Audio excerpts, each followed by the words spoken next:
Bonjour et bienvenue dans le Mindful Shift Podcast. Si tu es nouveau, nouvelle ici, bienvenue. Je suis ravie que tu rejoignes notre tribu. Ce podcast est conçu pour te redonner du pouvoir et t'aider à créer ta meilleure vie. Es-tu prêt, prête à surmonter tous les obstacles qui se trouvent entre toi et ta manifestation? Le coaching individuel et bien plus encore est maintenant disponible dans le lien ci-dessous dans la description. Alors dans l'épisode d'aujourd'hui qui a été demandé depuis un certain temps, si je me souviens bien en commentaire, de la façon dont tu peux totalement manifester des changements d'apparence et tu l'as sûrement toujours fait ou déjà fait de manière inconsciente. Donc si par exemple tu cherches à prendre ou à perdre du poids, si tu veux changer la nature de tes cheveux, par exemple de boucler à raide, ou même l'inverse, si tu recherches une peau, la fameuse glass skin, ou une peau plus claire, sans imperfection, ou si tu veux simplement avoir les formes que tu désires au niveau de ton corps, des fesses plus rebondies, une silhouette avec plus de courbes, etc. Eh bien cet épisode est pour toi. Et j'ai vu de nombreuses histoires de réussite par rapport au changement d'apparence, que ce soit dans la communauté de la manifestation, surtout du côté anglophone, ou bien même de la communauté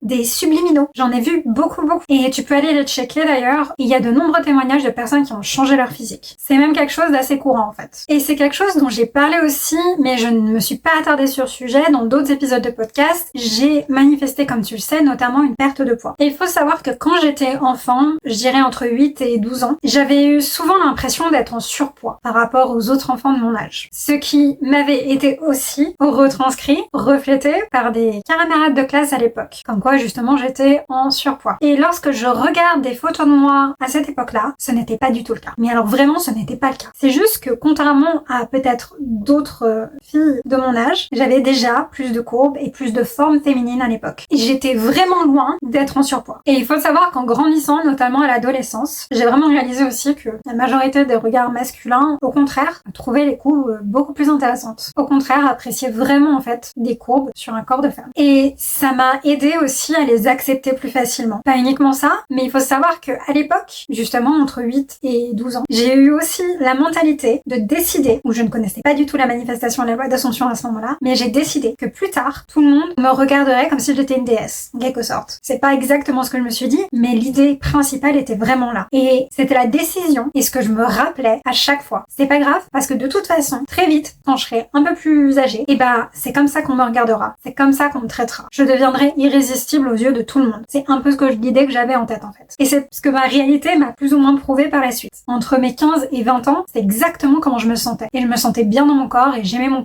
mes formes. J'avais absolument zéro problème avec ça. Par contre, ce que j'ai fait aussi à l'époque, c'est que je m'étais concentrée à faire des abdos ou à faire du sport. Je faisais beaucoup de danse, mais ça c'était des choses que je faisais aussi naturellement. À part les abdos, mais j'ai pas fait ça très longtemps. C'est des choses que je faisais naturellement et que j'aimais faire. Est-ce que ça a eu un impact? Que ça a été inspiré ou parce que j'aimais le faire? Oui, sûrement ça a eu un impact sur mon physique, sur la façon dont mon corps était à l'époque, etc. Absolument, sûrement que oui. Est-ce que je pensais que ça aurait un impact? Plus ou moins, oui, je pensais qu'effectivement faire du sport, quelque part, le fait que j'ai voulu faire des abdos, etc., je pensais que du coup que bouger, faire du sport aurait un impact sur mon physique. Donc ça a dû avoir un impact sur mon physique. Mais je ne faisais pas forcément ça en ayant en tête d'avoir tel ou tel résultat. Dans tous les cas, le résultat était que j'ai eu un corps à l'époque que j'aimais, j'adorais et dans lequel je me sentais en confiance. Et c'est bien plus tard, quand j'ai approché des 25 ans à peu près, que j'ai commencé à traverser une période où j'étais en conflit intérieur perpétuel avec mon corps. Que ce soit ce que je mangeais, le sport que je faisais quand j'en faisais pas, quand je bougeais pas assez, etc. Et aussi surtout quand j'ai commencé à rentrer dans la vie active quelque part. Et ça a duré, en toute sincérité, jusqu'à il y a un peu plus de 2 ans. Sachant qu'aujourd'hui, en toute transparence, j'ai 37 ans. Et ça a été un vrai conflit perpétuel entre mon corps et la nourriture. Et je vous ai dit dans d'autres vidéos que, effectivement, j'ai perdu dans les 2 dernières années 10 kilos. Environ 10 kilos. Et je suis arrivée,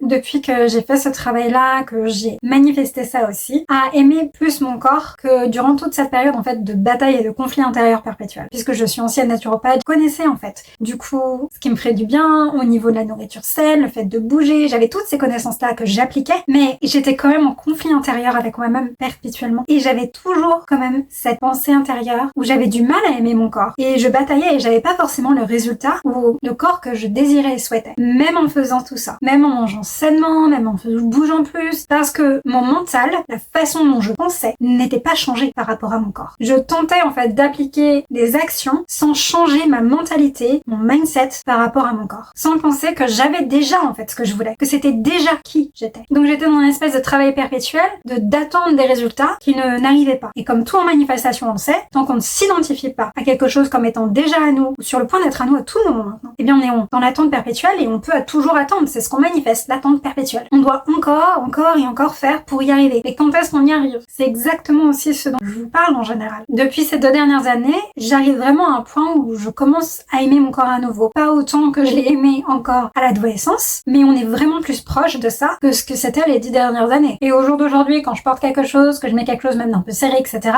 ou qui tombe parfaitement au niveau de mes courbes, je me sens beaucoup plus en confiance par rapport à mon corps. Et en toute transparence avec toi, j'ai commencé à implémenter depuis, je dirais, 2-3 semaines, une affirmation que je fais à peu près 10 minutes par jour. Et cette affirmation, elle est très simple. Je la fais en anglais, mais je donne la traduction en français. Je suis une déesse à tomber par terre. Point barre. Et honnêtement, avoir cette mentalité-là, lorsque je me regarde, que ce soit quand je fais les vidéos, quand je les édite, que ce soit dans le miroir, ou que ce soit par rapport à mon corps, je pense peut vraiment avoir un impact à comment je me perçois, mais aussi comment les autres vont refléter la façon dont je me perçois. Et oui, ce sera une manifestation. Et il est vraiment intéressant aussi en manifestation de noter comment on peut faire de certaines choses une priorité à un moment donné, une fois que c'est manifesté, en fait, les mettre de côté. Mais dans mon cas, je sais que je mets souvent, en fait, du temps avant de lâcher une affirmation ou de ne plus m'en servir, pour la simple et bonne raison que j'ai besoin de vraiment sentir et que je crois entièrement à cette affirmation. Donc même si j'ai vu la manifestation arriver, même s'il y a eu énormément de preuves dans ma réalité, je ne lâcherai pas cette affirmation tant que pour moi elle ne sera pas tellement naturelle que j'oublie de la faire. Tant que pour moi ce ne sera pas tellement une évidence dans ma vie que à chaque fois que je pense à ce que je veux comme étant déjà à moi, eh bien j'y pense naturellement. La première chose où mon mental ira, c'est que c'est déjà à moi. Et si j'en arrive pas à ce point-là, même si ma manifestation est là, je ne lâcherai pas mon affirmation. Donc peu importe que ça me prenne 2 semaines, 6 mois ou 1 an, c'est ce que je ferai personnellement. Quand je manifeste, c'est vraiment aussi une mentalité que j'ai. Je pars du principe que peu importe le temps que ça va me prendre, je ne lâcherai rien tant que je n'aurai pas ce que je veux. Il faut savoir que c'est vraiment le mindset que j'ai aussi. Je me fiche du temps que ça prendra. À partir du moment donné où ce que je veux, je l'aurai. C'est tout. Et je lâcherai rien tant que je n'ai pas ce que je veux. Si j'ai besoin de modifier ou qu'en cours de route je change d'avis, je m'autorise cette flexibilité-là, bien évidemment. Parce que j'ai le droit de changer d'avis. J'ai le droit de ne plus vouloir ce que je veux. Mais ça, c'est autre chose. Dans ces cas-là, effectivement, où je changerai et accorderai avec ce que je désire vraiment maintenant. Ceci étant dit, je pense que par rapport à notre apparence, c'est vraiment important de garder cette mentalité qu'à chaque fois on va se regarder, qu'à chaque fois on va se complimenter, par exemple, dans le miroir, etc.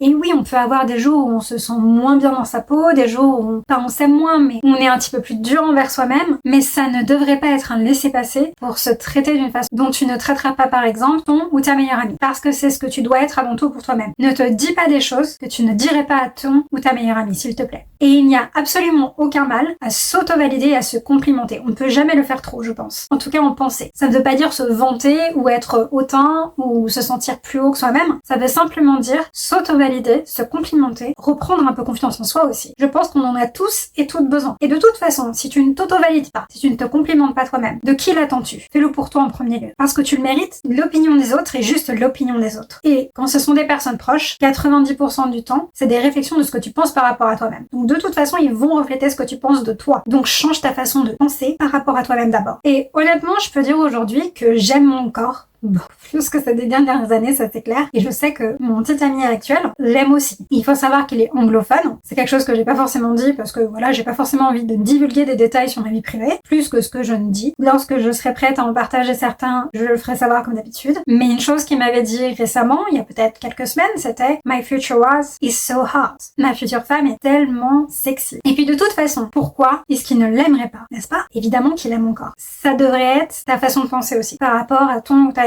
par rapport aux autres en règle générale, mais surtout par rapport à toi. Et il y a peut-être des détails, des choses sur lesquelles tu te sens moins en confiance, et c'est ok, mais si tu le souhaites, tu peux aussi changer ça. Et j'ai vraiment travaillé à manifester ces changements physiques, et ce fut parfois un parcours, et je vais en parler un petit peu plus par rapport à ma perte de poids par exemple. Lorsque j'ai perdu du poids, j'ai vraiment justement retrouvé une forme un peu plus flatteuse en règle générale au niveau, de mon corps, et ça a été vraiment grâce à la manifestation. Je ne me suis pas focalisée sur des affirmations que j'ai fait 10 minutes par jour, en toute transparence avec toi, mais par contre, je me regardais dans le miroir tous les jours, forcément quand je vais dans la salle de bain pour prendre ma douche. Et donc du coup, lorsque j'avais ce regard sur moi-même, ou lorsque je faisais du sport, je ne me disais pas « Oh, je n'ai pas le corps que je veux ». Ce n'est pas le discours intérieur que j'avais. J'avais un discours intérieur qui était « Je suis tellement belle, je suis tellement exactement comme je veux ». Je ne le faisais pas pendant 10 minutes, mais à chaque fois que mon regard se posait dans le miroir, je me voyais, soit je me visualisais, soit je me disais que j'étais comme la nouvelle identité que je souhaitais. Tout d'abord, c'était plus pour la perte de poids, et ensuite ça a été aussi parce que j'avais l'impression d'avoir perdu complètement mes fesses juste après après justement avoir perdu du poids, qu'elles étaient plus rebondies, il y avait plus la forme que je voulais et que j'aimais tant par rapport à ça. Et ça me complexait un peu. Du coup, c'est à l'époque où j'ai commencé à refaire un peu plus de sport, et parce que oui, en toute transparence, j'ai mis des choses en place, j'ai mis des actions en place qui me paraissaient pas nécessaires, mais que je savais qu'elles allaient me faire du bien, que je savais qu'elles allaient me faire sentir mieux,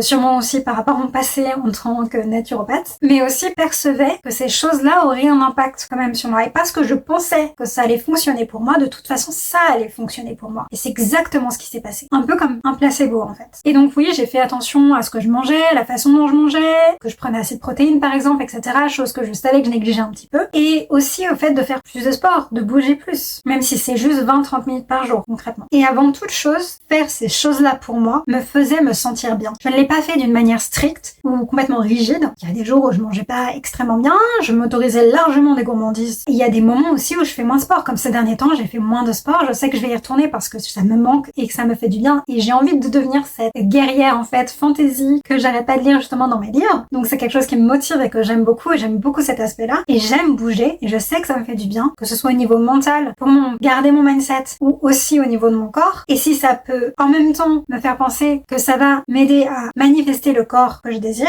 alors pourquoi pas. Et littéralement, quand j'ai recommencé justement à faire plus de sport, on va dire au niveau du renforcement musculaire, etc., lorsque j'ai vraiment recommencé à faire ça, en quelques semaines, voire en un mois, peut-être 2 mois maximum, j'ai retrouvé la forme de fesses que je désirais. J'avais les courbes à nouveau que je désirais. C'est revenu extrêmement rapidement. Et donc il est vraiment important que tu comprennes que lorsque tu penses à quelque chose régulièrement, lorsque tu te répètes quelque chose, la clé en fait en manifestation, c'est que lorsque tu te concentres sur quelque chose, lorsque tu focalises ton attention sur quelque chose, c'est ça qui manifeste. C'est ça qui crée ton expérience. Peu importe que ce soit quelque chose que tu veux ou que tu ne veux pas. Donc au lieu de stresser sur ce que tu veux changer par rapport à ton apparence, sur le problème en fait, sur le fait que tu as ça et que ça ce n'est pas ce que tu veux, que c'est encore là, ou sur le fait même que ce n'est pas possible que ça arrive. Tu dois vraiment changer ton état d'esprit vers le résultat que tu souhaites, même si tu mets des actions en place pour y arriver dans la réalité, comme un placebo, et même observer des choses que tu apprécies chez toi, et te concentrer sur ce genre de choses aussi. Et à chaque fois que tu regardes la chose que tu souhaites changer, t'identifier au fait que c'est déjà là ou que c'est sur le point d'être là à tout moment maintenant. Et souvent le côté à tout moment maintenant, un peu comme quand on se fixe un objectif en sport, ça peut vraiment aider aussi, parce que des fois on n'arrive pas à se visualiser ou à penser qu'on a déjà ça. Et c'est ok, mais tu peux penser que c'est là à tout moment maintenant et que chaque jour tu t'y rapproches un peu plus. Chaque jour c'est déjà là, parce que de toute façon tu es en train d'y arriver à tout moment maintenant. Et ça tu peux te le dire, si ça semble plus faisable, plus cohérent pour toi. Il y a absolument aucun mal à ça de penser comme un futur proche. Je l'ai déjà dit. Et tu peux totalement penser dans ta tête et te dire j'ai déjà un ventre plat. Et tout le monde me complimente constamment dessus. Et comme pour tout le reste, en manifestation, la répétition est toujours la clé. C'est la répétition qui reprogramme ton mental et ton subconscient. En fait, la répétition, c'est juste un rappel de la décision que tu as prise par rapport à ta nouvelle identité. C'est juste un rappel quotidien que tu as décidé ça et que ça maintenant, c'est ta nouvelle réalité. C'est juste ça en fait. Le fait de répéter ta technique, c'est un rappel quotidien. C'est tout ce que c'est. C'est te rappeler que tu as pris cette décision et que c'est déjà fait. Donc n'oublie pas qu'en fait, ta technique, c'est juste un booster pour ton mindset. C'est juste un booster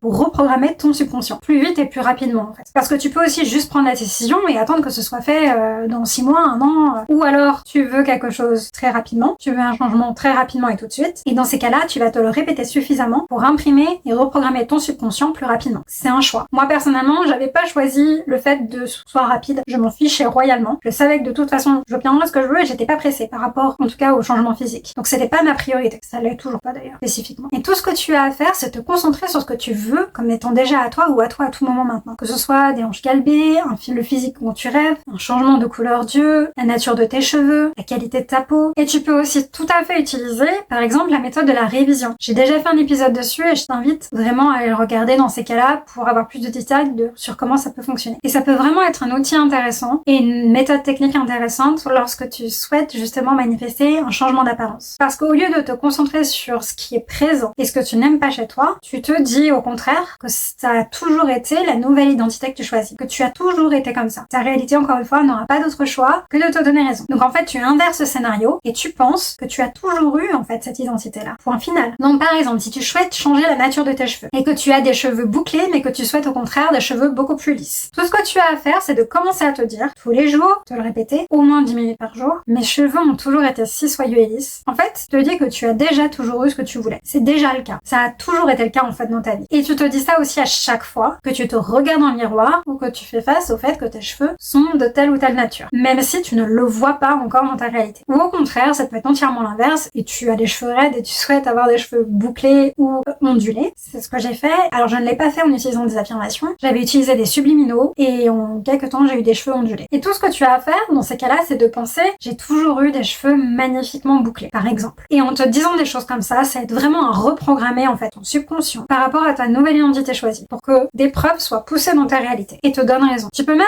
utiliser une conversation dans ta tête, la visualisation, écrire dans un journal, la méthode encore une fois importe peu. Mais si par exemple tu utilises une conversation dans ta tête, tu peux t'imaginer avoir une conversation avec tes amis et leur dire ou eux te dire et tu leur réponds la même chose. Tu te souviens quand mes cheveux étaient super bouclés et maintenant ils sont complètement changés du jour au lendemain. Et ils vont te dire peut-être quelque chose comme ah oui c'est dingue, ils sont totalement lisses maintenant. Ou inversement, tu leur réponds ça. Et tu peux aussi utiliser le fait de visualiser une scène très courte par rapport à ce que tu veux comme étant déjà à toi ou ayant toujours été à toi, peu importe. Utiliser un tableau de vision avec des images que tu collectes sur Pinterest qui vont donc refléter l'apparence que tu désires, peu importe laquelle c'est. Et à chaque fois que tu regardes ce tableau, eh bien tu te dis c'est moi, c'est mon double, je ressemble à ça, c'est exactement la couleur de mes yeux, c'est exactement la nature de mes cheveux, c'est exactement le corps que j'ai, etc. Et vraiment, en manifestation, peu importe qu'il s'agisse d'un changement d'apparence, un nouveau travail que tu désires, d'argent, d'une relation, tout ce que tu as à faire, c'est de penser à ce que tu veux comme étant déjà à toi, sur le point d'être à toi à tout moment maintenant. Et en t'identifiant à ce choix, à cette décision de manière répétitive, ça deviendra ta nouvelle réalité. Parce que tout ce que tu as à faire, c'est d'adopter cette nouvelle mentalité, cette nouvelle façon de penser, cette nouvelle identité, et de te le rappeler régulièrement, de manière répétitive, jusqu'à temps que ça se manifeste dans ta vie entièrement, jusqu'à temps que tu aies suffisamment de preuves pour que tu y crois, jusqu'à temps que tu sois tellement convaincu que c'est vrai pour toi, qu'il n'y a absolument aucun doute que ce soit le cas. Donc par exemple, si tu veux changer ta couleur d'yeux, et que tu veux, imaginons, des yeux ambrés, tu peux tout à fait créer un tableau Pinterest avec la couleur des yeux ambrés que tu désires, et te dire à chaque fois que tu regardes ce tableau, ou que tu le mettes en image en fond d'écran sur ton portable, sur ton PC, c'est ma couleur d'yeux. Et c'est une affirmation où tu te diras dans ta tête ça à chaque fois que tu regardes. C'est ma couleur d'yeux. Ou tu peux t'imaginer avec cette couleur d'yeux, si tu es plutôt du type à visualiser. Et tu peux utiliser donc le tableau de vision soit comme un rappel pour faire ta technique, soit en complémentarité de ta technique donc, ou alors comme étant ta technique, mais je pense que tu devras quand même penser que c'est déjà à toi maintenant et que c'est déjà ta nouvelle caractéristique physique. Et tu peux faire exactement la même chose pour une forme de corps différente, pour la nature de tes cheveux, pour tout ce que tu désires au niveau de ton corps par exemple, changement d'apparence. Et tu peux aussi utiliser l'effet placebo et des actions placebo si tu le désires. Je le rappelle encore ici. Parce que toutes les actions que tu mettras en place, qu'elles te soient inspirées ou non, et que tu penses qui fonctionnent, fonctionneront pour toi. Il n'y a absolument aucun mal à utiliser des actions placebo. Parce que ça a été prouvé par la science que ça fonctionnait, et que tu crois et que tu penses que ça fonctionne. Donc peu importe qu'il s'agisse d'un type de changement d'alimentation, faire du sport, d'implémenter une nouvelle routine pour ta peau, etc. Peu importe ce que c'est, ça aura un impact si tu penses que ça aura un impact. Tant que tu te dis que cela fonctionne pour toi, c'est le cas et tu auras toujours raison. À partir du moment où tu le penses. Donc choisis quelque chose que tu aimes faire, qui te fasse sentir bien, qui te fasse te sentir mieux par rapport à toi-même et qui est facile à implémenter pour toi si tu le souhaites. Il n'y a aucun mal à ça. Et oui, c'est toujours une manifestation. Ça ne change pas que c'est une manifestation. Parce que si tu penses et si tu crois que ça fonctionne pour toi, ce sera le cas tant que tu penses que ce que tu veux est déjà à toi. C'est fait. Point barre. Parce que tu te le dis. Et tu pourrais être vraiment surprise du résultat. J'aimerais vraiment savoir si tu appliques une de ces techniques ou méthodes ou astuces que j'ai mentionnées aujourd'hui. Ou savoir aussi quel changement tu souhaites manifester par rapport à ton apparence. Et n'hésite pas à me faire savoir en fait en commentaire si tu as déjà manifesté un changement d'apparence ou même d'ailleurs si tu as d'autres idées pour les prochains podcasts. Je serais ravie d'en faire un prochain sujet pour une prochaine vidéo. Et c'est tout pour cette vidéo. Merci beaucoup de l'avoir regardée. N'oublie pas de mettre un j'aime, de commenter, de t'abonner et de partager. Souviens-toi, ce n'est pas la fin tant que tu n'as pas obtenu ce que tu veux. Passe une excellente semaine et prends bien soin de toi. Je te retrouve dans la prochaine vidéo. Bye!